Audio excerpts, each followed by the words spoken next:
Ladies and gentlemen, welcome to the main event.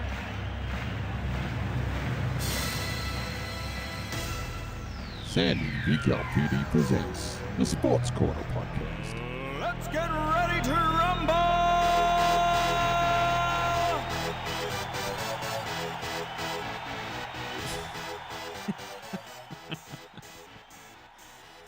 You guys know that no one in the Barclays Center is going to be tuning into the main events. Leigh is right. Yep. And for good reason. Because we have Brock Lesnar versus Roman Reigns again. This is the worst ever main event in SummerSlam history. And like you said on the show before, this has been WWE's worst year of wrestling ever. Correct.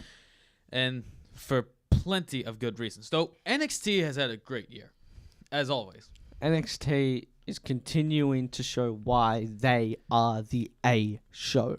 And 205 Live, it's had a turnaround. You know, with Triple H owning the cruiserweights, that's pretty good. Roman Reigns. But that person you just mentioned, he really pisses me off. Pisses us off. He pisses me off. He pisses you off. He pisses you guys out there off. I hope so. Yeah. There's probably some Roman Reigns haters out there. But the fact that we're getting Roman Reigns versus Brock Lesnar again at SummerSlam of all places. SummerSlam. Bro, this is crazy because I want to talk about this more in depth. It should have been either Bobby Lashley versus Brock Lesnar, the dream match. Kind of a lot of people. Kind of a dream match, though. Kind of a dream match. Or we could have seen Seth Rollins, which he deserves. He's been the best wrestler on Raw. I'm sorry. Yeah, he's been the best wrestler from Raw in 2018 right now. Yep. Though, I thought that Seth Rollins losing the Intercontinental title could mean like a Universal title push. Yes, that's what I mean. Yeah.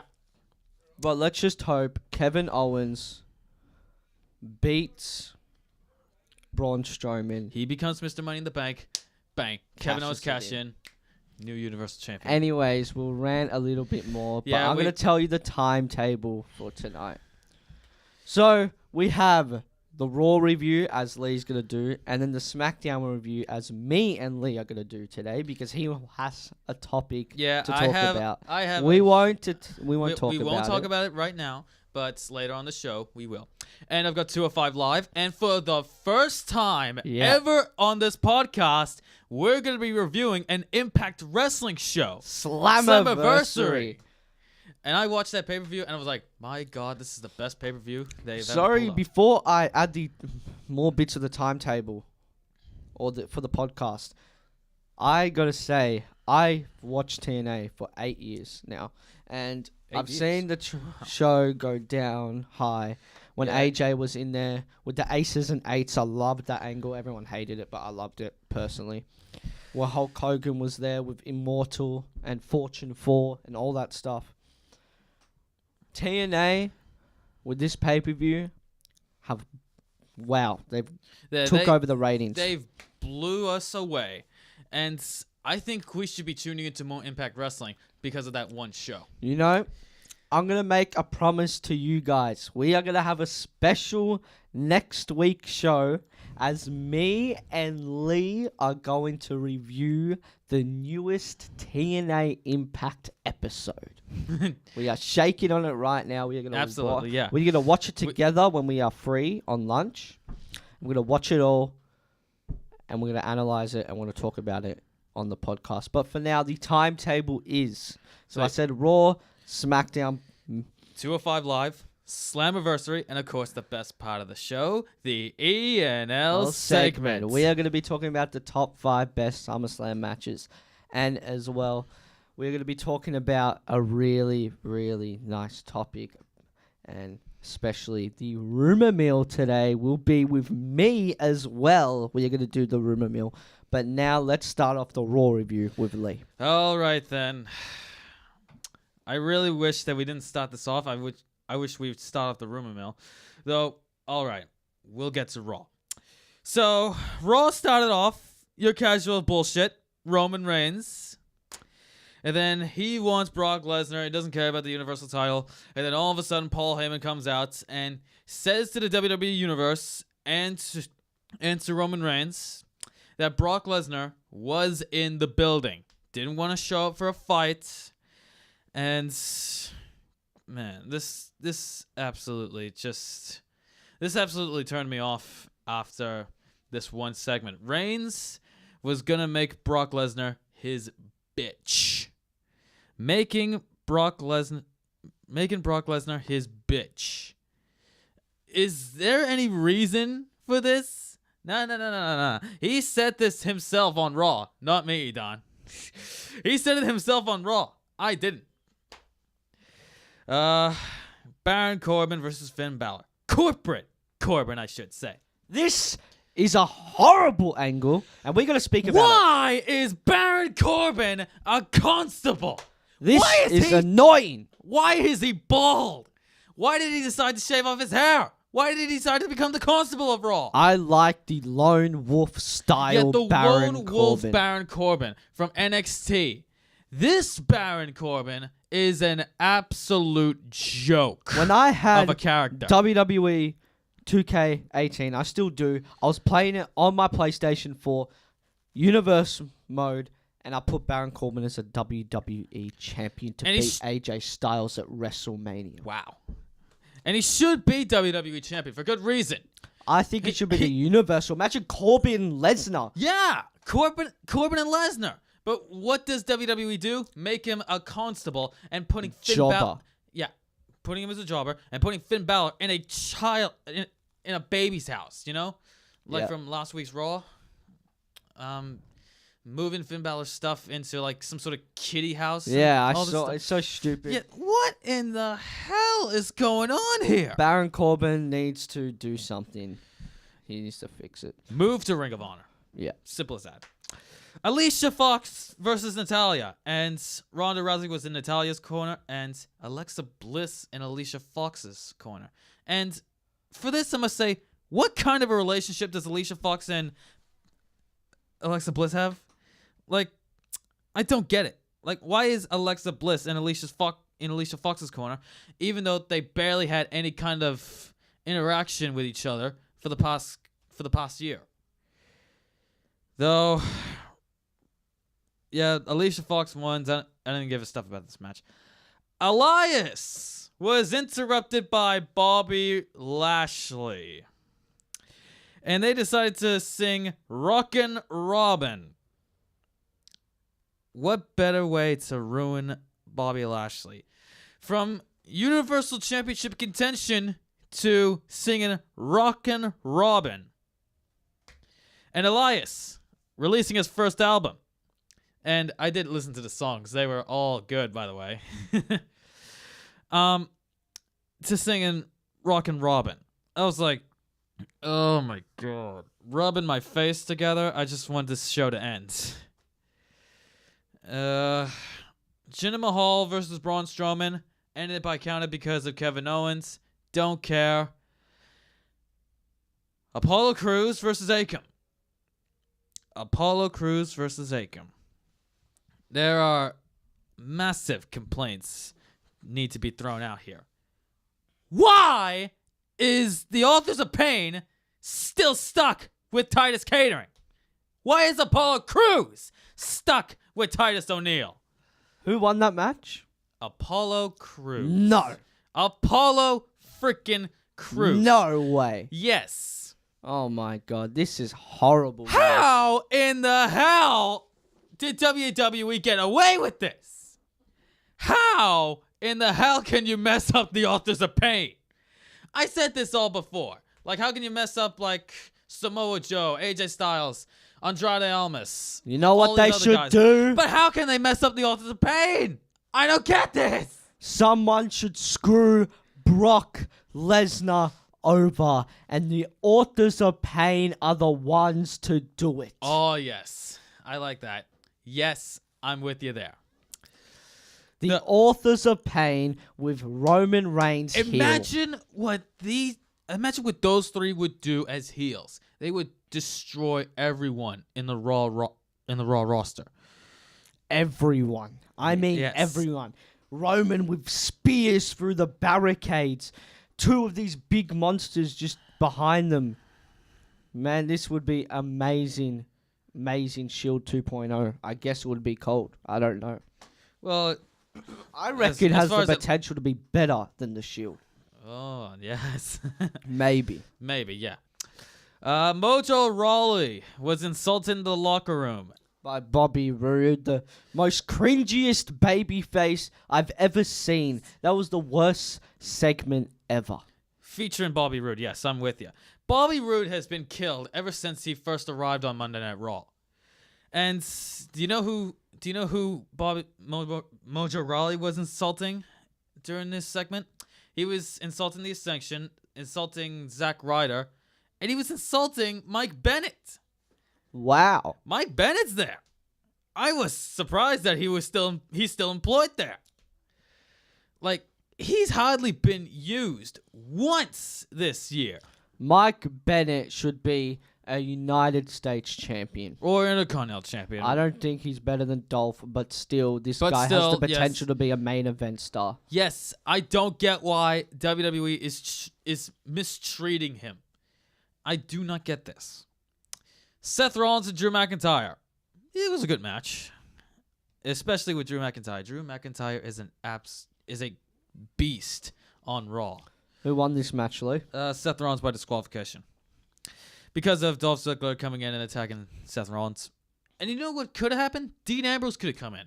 Like this would have set up for a Dean Ambrose heel. Like, come in, help out Seth Rollins, and turn him heel at SummerSlam. You know, have someone to back you up, and then bang, turn heel. Maybe next week. Yeah, maybe next week. That'll work. And after the match, Roman Reigns was escorted out of the building by police because of Stephanie McMahon's orders. Oh, man. They're so dumb. Yeah, they're so dumb. They just want you to do the whole, oh, I was held down by management. I am being misused correctly. Like, what? What do you call WrestleMania 31? Or 32. 33. Or 34. Or the Greatest Royal Rumble. Or Backlash. Or SummerSlam. Yeah. Oh my And God I think almighty. Extreme Rules as well. And Extreme Rules. Even though he lost. Good. And that should have been. And I think I heard Angle saying that's the number one contendership. I swear in one of the segments. All right. Calming down. The Revival came out, was talking. Oh wait, I think the B team came out first. Was saying, "Oh, we wanted to achieve our dreams by becoming Raw Tag Team Champions. Everyone has their dreams and stuff." Then the Leader of Worlds come out. Then the Revival came out, throw words at each other. Then a tag team match was made with the Revival and Wyatt and Hardy. And before the show, there was some talk about Matt Hardy's retirement, and we think it's fake. Yeah. Yes, I think it's fake. Yeah, I think it's fake as well. Though this match, it was pretty decent, and the Revival won because of the Shadow Machine on Wyatt. 1, 2, 3, it was all right. Then Rollins was backstage cutting an interview, and then McIntyre and Ziggler came out and attacked him. And Banks and Bayley versus the Riot Squad. Do I care about them? No! Hell no! This is the worst feud I have ever seen. Like, a few weeks ago, Bayley was bashing up Sasha Banks. I thought that was a heel turn. This could have led up to an Extreme Rules match, you know? And instead they let's save our voice. No. Let's save our voices here. Right. Skip this garbage. What's next? Okay then. Where's the segment with Lesnar and Heyman? Yeah, the segment with Lesnar, Heyman, and Kurt Angle, and saying, Paul Heyman, you're released from your contracts. Then Brock Lesnar came out, attacked Kurt Angle, and then grabbed Paul Heyman by the chin. I think this is when Either Roman Reigns turns heel with Heyman, I doubt it, Yeah, I doubt that as well. or we get Heyman and Joe. Oh, yes. Amazing. Two of the best mic works ever. Mic Yeah. performers ever, except for Dolph Ziggler as well. Except for Dolph Ziggler, yeah. Dolph Ziggler's amazing. Yeah. All right, that's it for Raw. On to SmackDown. And, my God, the opening segment, I just absolutely... Okay. I hated it so much. 1st of August 2018 for us, and then was the 31st of July. Carmella confronted Becky Lynch about their title match at SummerSlam. James Ellsworth distracted Lynch, Well, his music and distracted Becky Lynch. Carmella attacked her. Charlotte returned and made the save. Paige made Charlotte versus Carmella for late in the night, and if Charlotte wins, she's added to the SmackDown Women's title match. And can I say this? Can I say this? No. I'm not saving it for the end of the show. I'm saving this right now. I absolutely hated this match. Screw Charlotte Flair! That's right. We're saying it. Screw Charlotte. Why is she in the SmackDown Women's title match? Screw the end of the show. I'm using my energy right now. The fact that Becky Lynch has had 1 year off had 1 year off from the SmackDown Women's title was beyond me. She deserved that title. And now she gets her opportunity, and then boom! And then bang, Charlotte comes in, and suddenly it's a triple threat match. What is this? What is this? Why don't do that with Lashley instead? Yeah, this is a good fit for Bobby Lashley. And instead, we're getting Charlotte, who just came back from injury, and then inserted into the SmackDown Women's title match. Screw her baby face looking ass. Go back to Raw. I'm Go back sweating to right here. Raw. Turn heel. Be Stephanie McMahon's wingman. And freaking take out Ronda Rousey. I'm sweating my balls right here. Let's just do that. This is just Charlotte beyond annoying. needs to turn heel with Stephanie McMahon and turn on Rousey. Stephanie McMahon and Charlotte attack her. That's it. And then the four horsewomen and the 4 horsewomen of MMA versus WrestleMania. That's it. What's Survivor Series? Shayna Blazer. What's Survivor Series? Whichever Survivor works. Series would have been better in my opinion. Yeah. All right, the Bar versus the Usos. And I like this tag team match. Yeah. I did like this tag team match. Sheamus rolled up Jimmy Uso. The Bar will face off against the New Day for a chance to become the #1 contenders for the Bludgeon Brothers SmackDown Tag Team Live. And they've been off for 2 months as well. The So Bar has been Sheamus out for... rolled up Jimmy Uso in a fin, and the Bar defeated them. I like this match. I like the Bar versus the Bludgeon Brothers. So can I say this? The Bar has been out for a couple months. Yeah. And yet here they are for a #1 contender match for the SmackDown Tag Team titles. Like, Now this is the best now, the best part of the show. of the Samoa show. freaking Joe cutting a promo on AJ Styles. Saying a couple of words saying he's about gonna his child. Yeah, talking about his family. And we both know that Samoa Joe is awesome on the mic. He is the best goddamn mic performer in SmackDown right now. He was the best on Raw, but he is right now the best on SmackDown. Yes. Though Samoa Joe talking about his family, I was absolutely blown away that Joe got away with this. And this has more hype than Lesnar and Reigns. You know? I'm hoping that's the main event. Styles and Joe deserves to be the main event. Yeah. All right, now I like this. I like this a lot because it featured one of my favorites of all time, the Apex Predator, the Legend Killer, Randy Orton.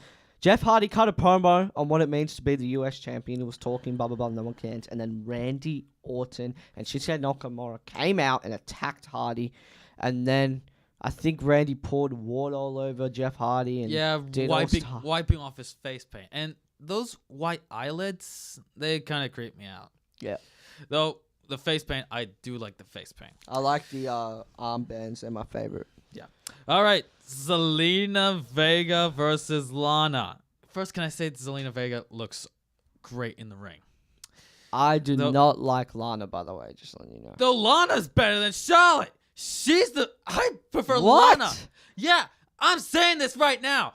I prefer Lana in the SmackDown Women's title match over Charlotte. That's In the match, I get it, but Charlotte's way better. No. Wrestler. Are you? No. I'm sorry, Lee. Charlotte is a I know player. you're pissed off, but I prefer Lana over Charlotte right now. Nah. This Okay, is, I know whatever. from your That's like me saying Roman Reigns is better than AJ Styles. which will never happen, by the way. Which Same will as never Lana. happen. Same as Lana. So let's not argue. Let's talk about how Selena Vega and Andrade Amos is the best goddamn couple or whatever they are managing team The best duo in SmackDown right now. Selena Vega defeated Lana. Vega rolled up Lana after Aiden English pulled Andrade Amos off the apron where he was attempting to distract Lana. Yeah. Daniel Bryan challenged The Miz to a match at SummerSlam. Miz told him to stop riding his coattails. Yeah. And that part where The Miz was showing off some babies crying and those babies crying noises. Yeah. That really annoyed me. Even though I like this promo, I didn't like the baby crying. And Daniel Bryan needs to be pushed a bit more. Yep. World Heavyweight title contention. I don't care. Charlotte versus Carmella. I've already said enough of this. I don't care. Yeah, let's skip that. All right. Now we get to the good part. Yep. The E and L segment. No. We are reviewing Slammiversary. Well, yes, you and I are going to be doing this together. Yes. All right, just let me bring up the results here. Okay, while he's bringing up the results, guys, I want to tell you what's happening next week. We haven't really done this, but I'm giving you a Alright. hit up. Here she is now. Wait, 2 seconds. I'm just giving them details about what's happening next week. So, Raw reviewed as usual. SmackDown, TNA, and 205 Live. 205 Live. And then we're going to go to the ENL segment where we're going to have amazing ENL segment.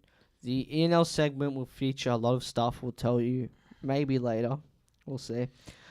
And as well, we're going to be reviewing possibly a Lucha Underground episode. Yeah, I actually did a Lucha Underground episode here before. Yes. So we might and review another one if the new episode came out. Yeah. So, guys, we are going to be reviewing Slammiversary. One of the best pay-per-views of 2018 right now. And it started off with a fatal four-way match featuring Johnny Impact, Phoenix, Taiji Ishimori, and Petey Williams. And originally, Rich Swann was meant to be in this match. Yep, I got told Rich Swann was supposed to be in this match. I love Johnny Impact. He's a really good wrestler. And I love Phoenix as well. I love Phoenix, and I love Petey Williams. Petey Williams is a beast. His finisher is crazy. Yep. And Taiji Ishimori, he's an interesting Bullet Club wrestler, I must say. Yep. And this matchup, Josh Matthews was actually saying this was a main event worthy kind of match. Of course it is. And yes, I agree. I agree 100%. That match is main event worthy. I was blown away with this match. All right. So, number 2 is Tessa Blanchard. Oh, hold on. We got to rate this match. Oh, yeah. 4.75. I reckon a 4. 4. All right. Johnny Impact won that match. Now, Tessa Blanchard versus Allie. I wasn't all right. It was 3.2. It was all right. 3.25. All right. Now, I want to get to this. Eddie Edwards versus Tommy Dreamer. I love Eddie Edwards. And Tommy Dreamer. I think that was his best match yet. Eddie Edwards is a oh, wait. Yeah, Eddie Edwards was a heel, I think. Yeah. And then at the end of the match, Tommy Dreamer gave him the candlestick, saying, "The student has become the master. You're now the innovator of violence." There we go. And I think the most violent part of that match was Tommy Dreamer using a staple gun. Oh, yeah. Edwards. That was so crazy. This match, I think 4.5. Yeah, it's a 4.5 for me as well. Other than the Fatal 4 match, this one stood out to me. Brian Cage versus Matt Sydal. If you know who Sydal is, he's Evan Airborne. This match was for the X Division title. It was all right. It was okay. It was good. I want a bit more people in the X Division.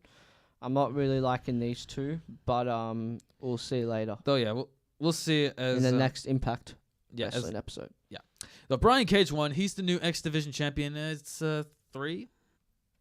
Is it 3? Is it? I think it's his third one or fourth one. No. Like a 3-star? Is it a 3-star match? Oh, I reckon it's like a 3.4. Okay. Yeah. Su Yung versus Madison Ryan. Is that right? Madison Rain. Madison Rain. Okay. Though I wasn't too much into Madison Rain. Though Su Yung, I think she's really good. Su Young's really good. Madison Yep. Rain is an old school Impact wrestler. Oh yeah. She's washed up. That's it. But But 2.5. Yeah, Let me just get to the next match. I love this match. yes. The LAX. I love the LAX. They're one of my Yes. favorite tag teams of all time. Yeah, I think aside from the Dudleys, I think LAX is the best team in NXT TNA. Sorry, yeah. So yeah, the Latin American Exchange. Did Homicide turn on the LAX? No, actually, it was actually Homicide and Hernandez saying you can have the LAX name. We don't need this anymore, and then they want the name back. I think that's how they explained it. Wait, so they turned on each other. So yeah, Sonata and Ortiz has the LAX name, and Hernandez and Homicide wants to get the name back. So yeah, I think it was. So the LAX are still together. So yeah, LAX is still together, but as far as Hernandez and Homicide goes, I think they're out of the LAX. They're still a team together though. Yeah, that's the good thing.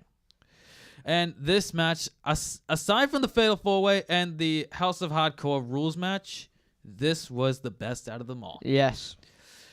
I absolutely love this match. Like, tables, and I think the one thing that stood out to me was, like, the teasers for setting the tables on fire, you know, with the House of Hardcore match and this Now Street let's Fight rate this match. I reckon a 4.75?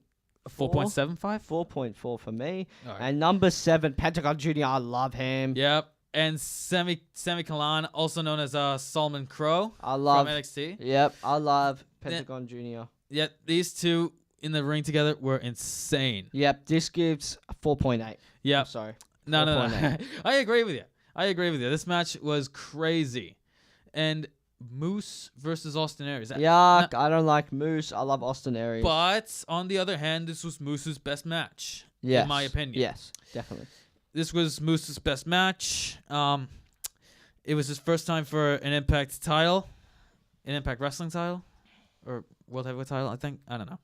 But yeah, Moose, he had a couple cheers. I did like his moves in the ring. Watched him in Ring of Honor.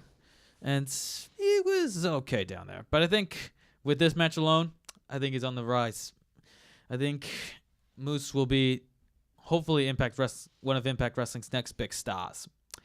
But Austin Aries, man, still great in the ring. He's better off without WWE. He's better off with Ring of Honor and Impact Wrestling. Simple as that. Yep. And Defiant Wrestling as well. This match gets a 4 for me. You know what should happen? Austin Aries, New Japan Pro Wrestling, new leader of Bullet Club, IWGP World Champion. All right. Or if he's in the junior weight division, junior heavyweight champion. Either way. But still, I did like this match. It gets a 4 for me. Edan? 3.5.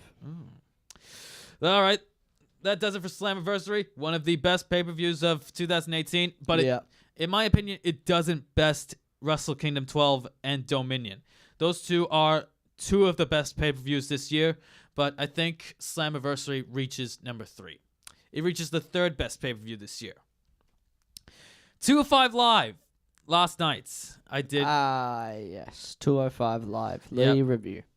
All right, so the show started off with Kalisto and Tony Nese. It was a rematch from 3 weeks ago, and none of Kalisto's boys from the Lucha House Party and Buddy Murphy wasn't there, so it was just a clean one-on-one match. Kalisto picked up the win from a Selena Del Sol, and after the match, Buddy Murphy came down to prevent Kalisto from leaving, and then Lindsay Dorado came down for the save, and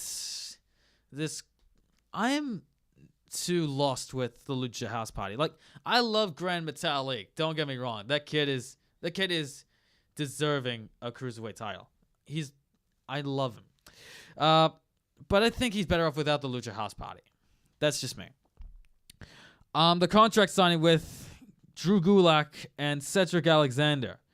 It was clean. Like, Gulak was going on about Cedric Alexander being undefeated for this year. He's saying that you won't win this SummerSlam. I'm going to be walking out on top. And Drew Gulak actually mentioned during the contract signing that he called Cedric Alexander the Brock Lesnar of the 205 Live division. That was his words. And that was so funny, that one. Leo Rush versus a jobber named Ricky Martinez. Leo Rush, good as always. Picked up the win. Then Akira Tozawa comes down. Chased him away. I'm hoping that's a pre-show match. The Leo Rush is more of a pre-show match. He's probably a mid-card worthy match. Cedric Alexander versus Brian Kendrick in a non-title match. It was good. Good back and forth action right here. Drew Gulak came in, tried to prevent Cedric Alexander from winning, though it didn't work. But Drew came in to bash up Cedric Alexander, and down came Rockstar Spud, also known as Drake Maverick, and he didn't want Drew Gulak to bash up Cedric Alexander before their big match at SummerSlam. And if Drew Gulak did bash up Cedric, then I think Drake Maverick would have stripped Drew Gulak from a Cruiserweight title match at SummerSlam. And that just proves to you how much balls Drake has more than Kurt Angle. All right, that's it for 205 Live. And now to the SummerSlam, 5 best SummerSlam matches of all time. all right. 5 best SummerSlam matches. Edan, you'll go first this time. No. No. You know SummerSlam more than me. Okay. Okay, then I'll go first since Edan's busy busy coming up with number 5. So for my number 5, I gotta say for number 5, I would put down.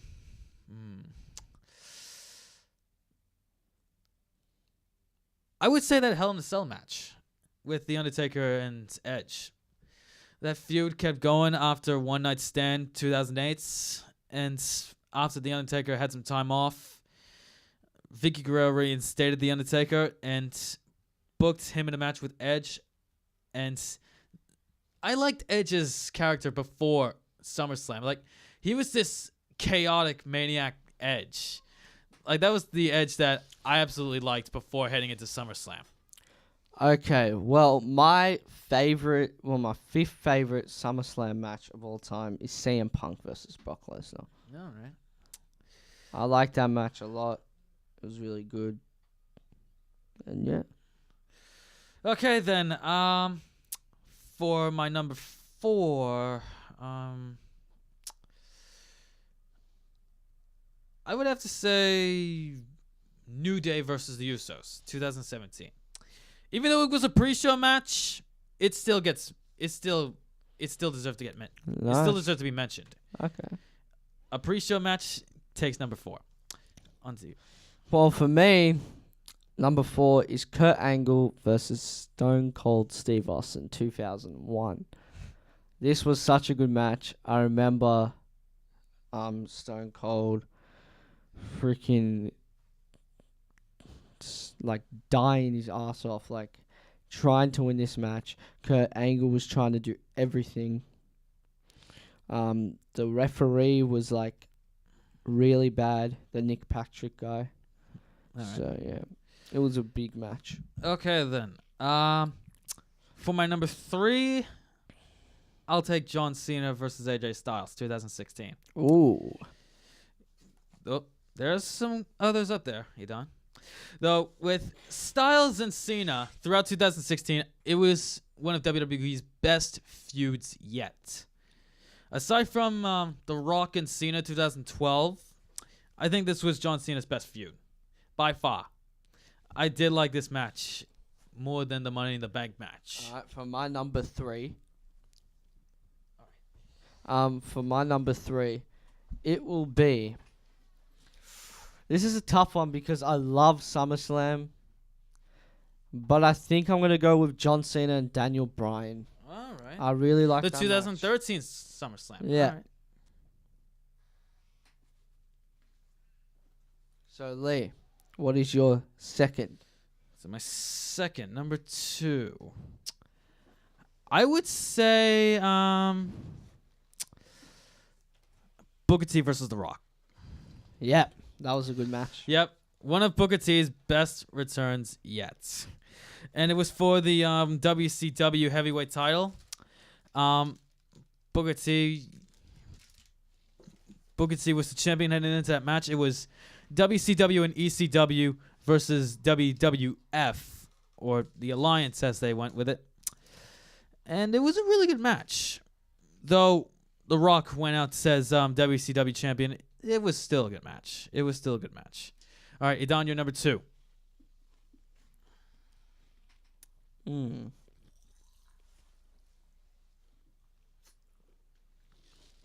not like, SummerSlam's alright. But I think my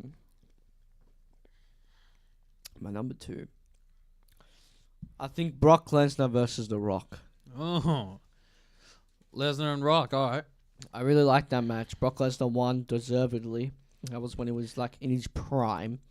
He was the best Brock Lesnar back then. Yeah, the best Brock Lesnar, 2002. All right, so my number 1, the Elimination Chamber match for the World Heavyweight title. There is no other SummerSlam match out there that deserves to be number 1. Best SummerSlam. So yeah, with the triple threat, with the Elimination Chamber match at SummerSlam 2003, it was phenomenal, man. This feud between Goldberg and Triple H. And Triple H. Well, Shawn Michaels and Triple H was in the mix of it as well, right? Yeah. Let me get to my number 1. The same.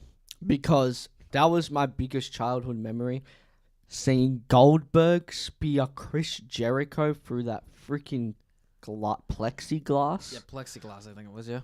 Oh my god. And I missed that old design for the Elimination Chamber. The fact that we had this like new design for the Elimination Chamber, like giving it padding.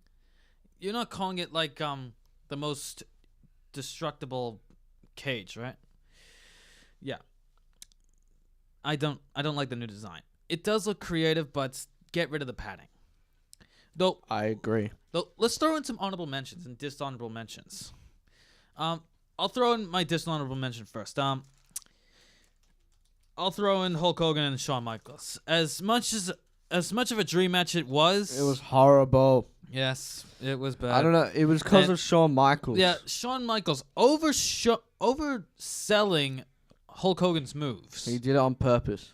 Yeah. Even though it was fun, it was still too... Though I have another one. The Undertaker versus The Undertaker. And that was really bad. Yep. Why couldn't it just be a fight for the gimmick? I know. All right, Edan, do you have any dishonorable mentions yourself? I think I do. Oh, wait a minute. I have one more. Yeah. Big Cass versus Big Show. SummerSlam 2017. With Enzo Amore in a shock cage. That gets a dishonorable mention from me. Same. The fact that made it to SummerSlam and the Usos and New Day didn't was beyond me. Hell, I would prefer Neville and Akira Tozawa. All right. I reckon one of the worst ever SummerSlam matches was the Ring of Fire match. Oh, with yeah. Kane and Bray Wyatt. All right, yes. Yes, that match was called the... Ring of Fire. Yeah, Ring of Fire, that's right. Why couldn't it just be a regular Inferno match, you know? Instead of just bringing up, like, some flames... Why can't you just set the opponent on fire? Yeah, like been the old Inferno days, match. like with Undertaker setting Kane on fire. You know how they went over the top rope and Undertaker dived onto Kane. Yeah, and then bang, Kane goes into the fire. Yeah, that Inferno. Instead of an Inferno match, we just get a regular wrestling match with fire surrounding the ring. Like, that was just beyond stupid. I didn't like that at all. Though, honorable mentions. Should we throw in some honorable mentions as well while we're at it? I'm going to put on more dishonorable mentions. All right, Actually, wait, I have one more. Yeah. Team WWE versus the Nexus. Oh, that was weird. Yeah, it was weird, but the outcome was so horrible. Bad. Yep, the outcome was bad. It should have been the Nexus. Should have been the Nexus. Even Edge and Chris Jericho said let them win, but John Cena said no. Yeah, let the young guys take over the WWE, like how the NWO should have done. Yeah. All right, so you have one more dishonorable mention. Was SummerSlam 2009, Kane versus the Great Khali. Oh, yeah, right, yes. And that actually happened at Breaking Point as well. Like, I didn't mind the pay-per-view, but that one match was terrible. Yeah. And SummerSlam was even worse. 100%. Yep, definitely. So, yeah, honorable mentions. I say Jeff Hardy versus MVP at SummerSlam 2008. That was an alright match. That was a good match. Yeah, it was a really good match. I did enjoy that match back then. Alright, yeah. That's it for my honorable mentions. Edan, do you have a honorable mention yourself? No. Well, let's skip to the E&L segment, guys. Alright. So, for the E&L segments, we're going to be going through the rumor mill. Oh, no, not the E&L segment. Yeah, the rumor mill. Sorry. Yeah. The rumor mill. My bad, Yeah. guys. Yeah.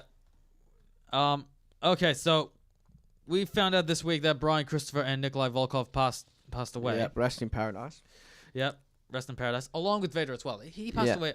He passed away as well. Rest in paradise as well. 2 weeks ago, I think. Yeah, I think a couple of weeks ago. All right.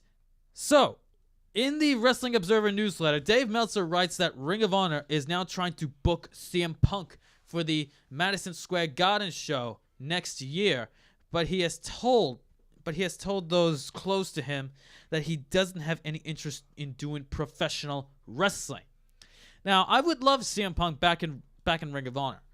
Do you know how much that would do for Ring of Honor? That would like set them to new heights. Like Of course it would. Yeah, it would bring them bigger ratings. Though with the way how they're going right now, it's pretty good. But it would be even better with CM Punk. All right, per Wrestling Votes, one of the already announced SummerSlam matches could be changing. Likely the Dolph Ziggler and Seth Rollins Intercontinental title match. So we could potentially see a triple threat match with Ziggler, Rollins, and McIntyre. Or potentially a Fatal 4-Way match if Dean Ambrose shows up. Why McIntyre? Well, think about it. Like, I like it. Well, yes, I love it as well. I hope they don't break it up, but this is more likely to happen. All right. WWE is looking at doing another Starrcade show this year. Likely around the same time and place that it was last year. I didn't pay any attention to Starrcade. It was a house show. I didn't pay too much attention to it. It should have been like a WWE Network exclusive show. Yeah. Kenny Omega is currently working with a small heel factor, according to Wrestling Observer newsletter. So I think he's partially a babyface and partially a heel. So he's neutral. Dave Meltzer noted on Wrestling Observer Radio that AJ Styles, Shinsuke Nakamura, and Guns and Gallows all have contracts that will expire in early 2019. Whoa. So we could potentially see AJ Styles, Guns and Gallows return to the Bullet Club. No, I don't want that. What? I want Styles back in the WWE, man.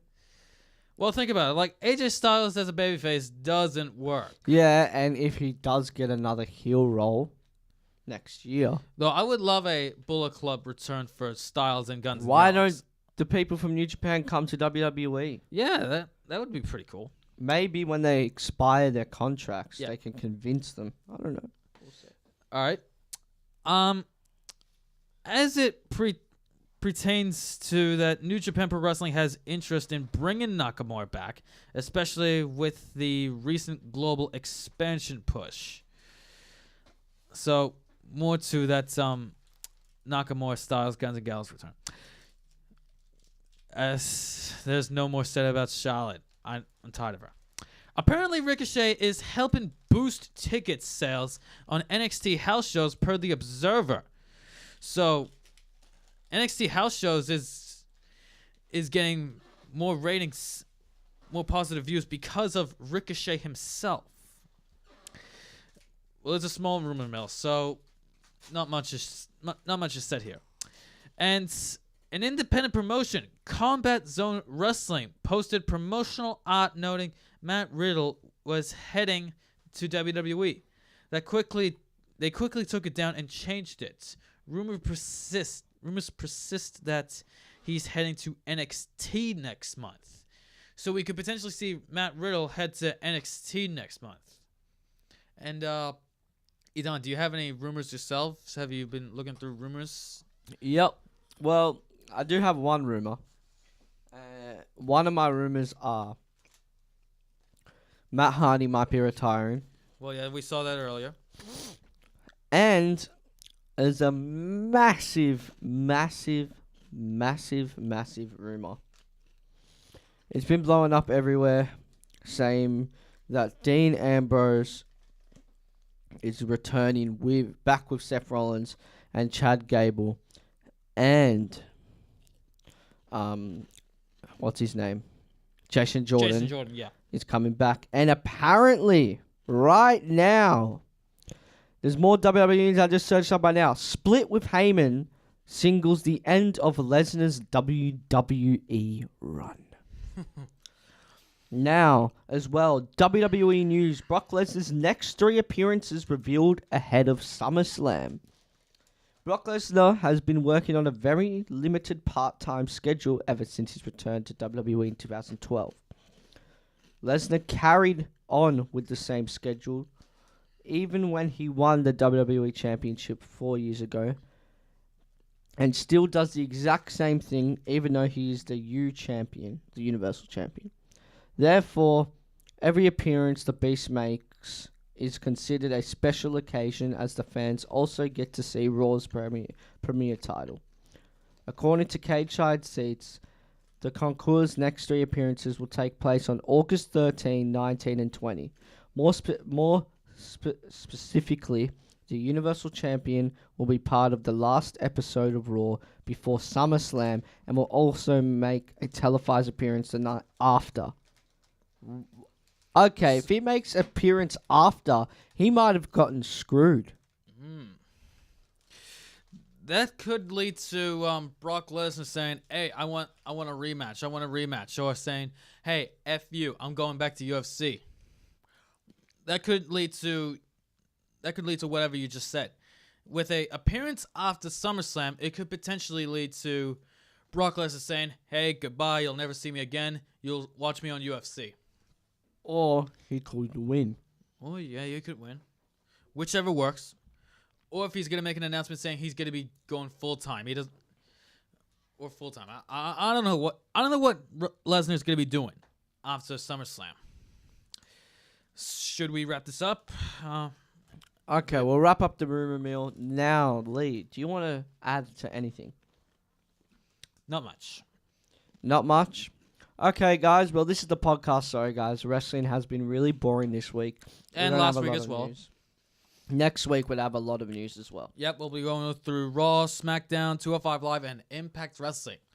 And I'll be having bigger rumors since, and we'll be actually talking about Walk with Elias, the documentary. Yes. I watched it last night. It was really good.